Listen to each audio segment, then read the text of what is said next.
வெள்ளை மூக்கடலை போட்டு கிரேவி செய்ய போகிறோம். அதுக்கு தேவையான பொருட்கள் இது. தக்காளி வெங்காயத்தையும் வதக்கி எல்லாத்தையும் போட்டு வறுத்துக்கலாம். வெங்காயம் தக்காளி போட்டு வறுத்துக்கலாம். இப்போ வதக்கியாச்சு. சோம்பு, 5 முந்திரி பருப்பு, தேங்காயும் போட்டு அரைச்சி எடுத்துக்குவோம். சோம்பு, தேங்காய், முந்திரி பருப்பு இது மூணுத்தையும் தேங்காய், முந்திரி, சோம்பு இது மூணுத்தையும் அரைச்சி வச்சுருக்கிறேன். வதக்குன இடத்தையும் அரைச்சி வச்சுருக்கோம்.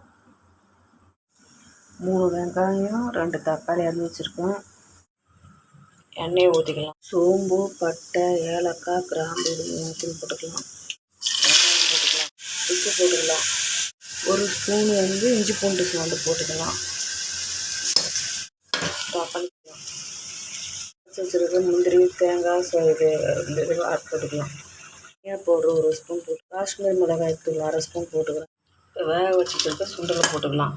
அரைச்சி வச்சுருக்க சுண்டல் போட்டுக்கலாம். இப்போது கொஞ்சமாக கஸ்தூரி மேத்தி போட்டுப்போம். இப்போ சுண்டல் கிரேவி ரெடி ஆகிடுச்சு. இதை போல் நீங்களும் செய்து பாருங்கள். செய்து பார்த்துட்டு சாப்பிட்டுட்டு லைக் பண்ணுங்கள், ஷேர் பண்ணுங்கள், சப்ஸ்கிரைப் பண்ணுங்கள், கமெண்ட் பண்ணுங்கள்.